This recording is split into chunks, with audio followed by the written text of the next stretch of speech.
We're definitely not in the catacombs anymore. This looks more like an alchemy laboratory. I've been here before. Mordred? No, as a child. I've got a kind of faint memory of it.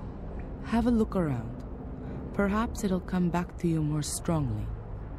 Yeah.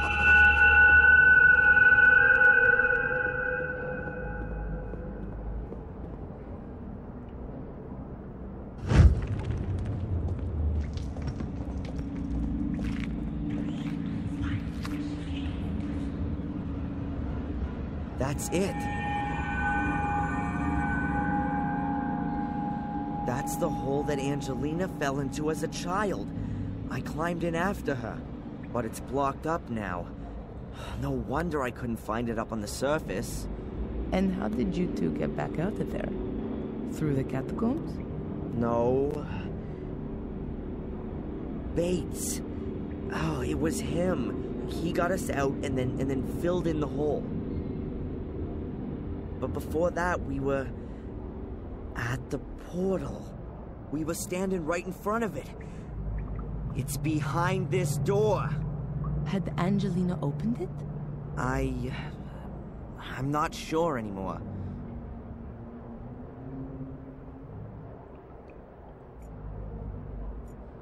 That's a depiction of a soul key.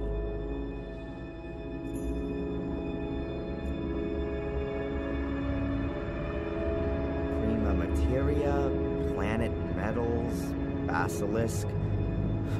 Welcome to Discworld. So, how did Angelina just get in that time?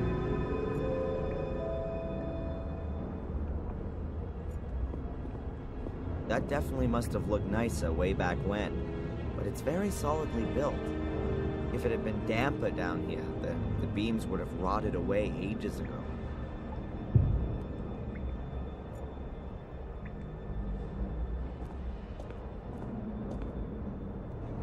The book is open at the homunculus chapter.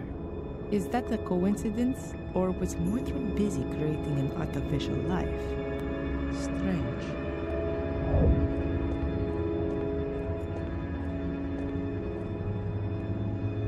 Hacked out to the stone wall and filled with groundwater. Ought to be drinkable. Only the lighting makes me a little suspicious. Interesting stonemasonry. The faces are supported by hands. Even more cupels and serpentines. This is where Mordred mixed his recipes.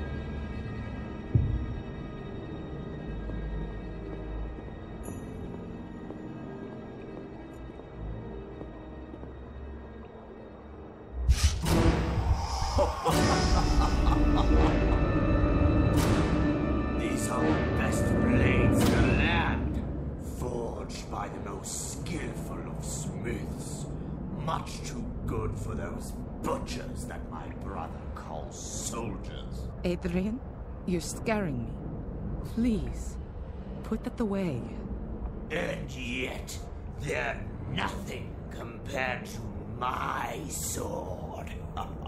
Adrian, stop it! Huh? What? It's all right. Everything's okay.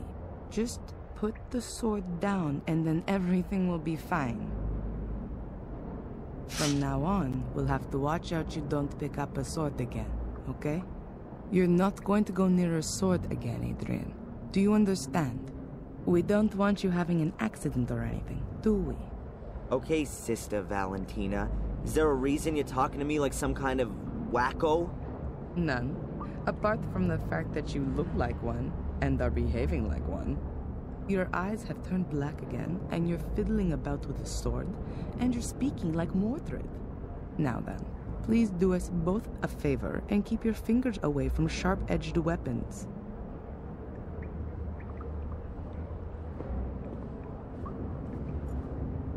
Whoa, a real witch's kitchen. Mordred would definitely have ended up being burned at the stake sooner or later.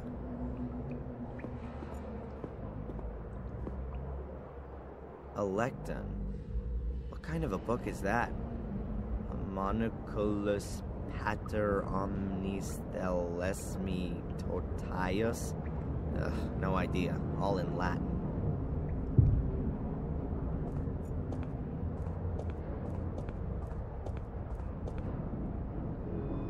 A really fine alchemy laboratory.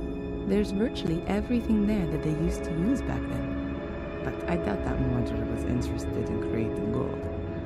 The flasks point rather more to him being a blender of poisons. A sublimation vessel for using in athema, a special alchemist's oven. I've never seen such a good one before. Bellissima. The beams don't seem to be weight-bearing elements.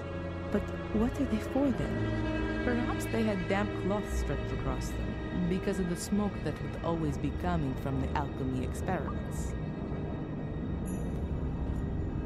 A considerable sword collection. Mordred must have been quite a weapons appassionato.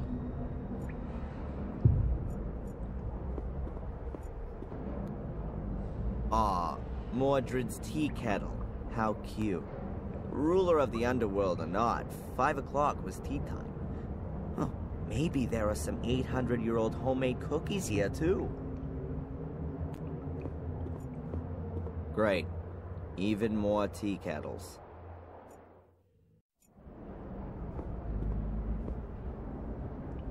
There are water basins everywhere here. Mordred must have been a bit of a clean freak. Those are really nasty-looking gargoyles. Worse than those fiendish things from the Academy.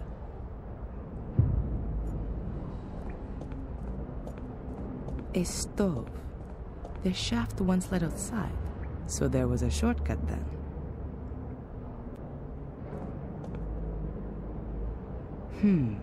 That's not ordinary soil. Looks like there is tar mixed in with it. Somebody wanted to be sure. Could represent a scepter.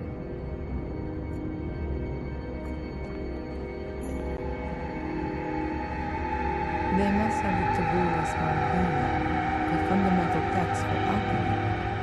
Ecco, here it is. The Smaragdina tablet, the alchemist's Bible. But I'd better not touch the book. It would fall apart at the smallest touch, like nearly everything here.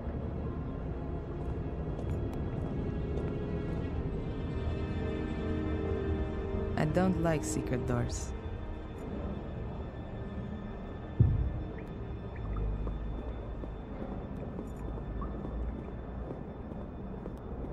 Valentina. Yes. Have you got any idea what all this machinery and stuff down here is for? That's a perfectly equipped alchemy laboratory. Mordred was a man of science. He's certainly not going to be able to help me with my physics studies. Alchemists were only bothered about creating gold. That's not correct. There were definitely alchemists who worked on other things too. Oh yeah, opening demon gates. I'd forgotten. They also tried to concoct healing potions, or the opposites, poisons. They were definitely more successful at the latter. Are you gonna let me take a look at your dagger? What? No, definitely not. I think I know how to open the door. It's quite simple. All right then. I hope you know what you're doing. What are you doing there? There was a door in the academy. It could only be opened with the blood of a Gordon. My blood. When I wanted to help Angelina as a child back then, I'd cut myself. That's why I was able to open the door. Gordon blood.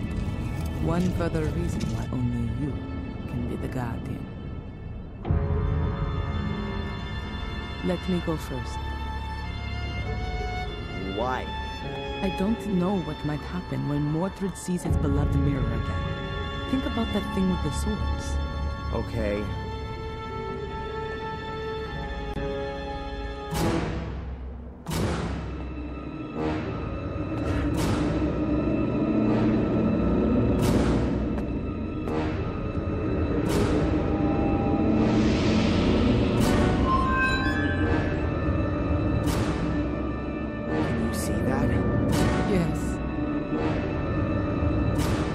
does it mean? Is that Mordred? Or is that me? Why do I have the urge to touch the mirror? It's Mordred who wants to make you do that. Don't touch the mirror, ever! Okay. The reflection shows your soul, and the part of Mordred that's within you. Mordred? Why does he look like one of these shades? Mordred's soul is still trapped behind the mirror. What you have in you is the shade of Mordred's soul. We somehow got to send Mordred's soul back into the Black Mirror, and do that without setting it free. Okay, but how then? Haven't we just had an exorcism that went all wrong? No, not an exorcism. We need something else. Are you sure there's nothing in Mordred's book you've overlooked? Yeah, absolutely. I can show it to you if you want. These pages. There's some writing appearing. That must be Mordred's notes. But how come there's something there all of a sudden? The mirror must have activated it, maybe? If you believe my ancestors, it's possible that the soul leaves the mirror if the shade is already bound in this world. A reunion of soul and shade would constitute an unimaginable power potential. The soul belonging to the powerful and feared by all King Armundor is exactly the right one for my son to be made into, and what he would have become if my brother had not, blah blah. The guy definitely would have benefited from a few sessions with Dr. Winterbottom. But hold it, there's something else here. Everything is prepared. Armundor's bones lie upon the altar. His shade will soon be bound to them. Nothing more stands in the way of the crossing over of his soul. Now all that has to happen is for the boy to be freed from the yoke of his contaminated soul. Soul transfer. Mordred's soul shade in me. Yes, of course. That's his plan. He's lured me here so that his ritual can be completed, and his soul can cross over into my body. That's exactly what the curse has been for. Only Mordred hadn't reckoned with his soul shade landing in a guardian's body. That's the only reason you've held out for so long. But that doesn't help us all that much. If we release this shade that's inside me, Mordred's soul will then enter me. Shh, Adrian. I think I got an idea. Let me think about it for a minute.